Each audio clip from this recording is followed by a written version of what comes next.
বিসমিল্লাহির রহমানির রাহিম। বান্দার সাথে রবের এই কথাগুলো খুবই চমৎকার লাগে। আমি বললাম আমি ব্যর্থ। আল্লাহ বলেন বিশ্বাসীরা সফল হয়। আমি বললাম আমার জীবনে অনেক কষ্ট। আল্লাহ বললেন নিশ্চয়ই কষ্টের সাথে স্বস্তি আছে। আমি বললাম আমাকে কেউ সাহায্য করে না। আল্লাহ বলেন মুমিনদের সাহায্য করা আমার দায়িত্ব। আমি বললাম আমি দেখতে খুবই কুৎসিত।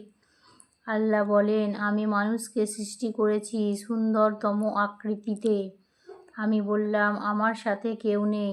আল্লাহ বলেন ভয় করো না, আমি মুমিনদের সঙ্গে আছি। আমি বললাম আমার পাপ অনেক বেশি।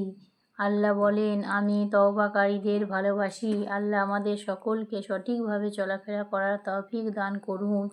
কখনো হতাশা হবেন না, সবসময় মাথার উপর একটাই ভাববেন মাথার উপর আল্লাহ আছে।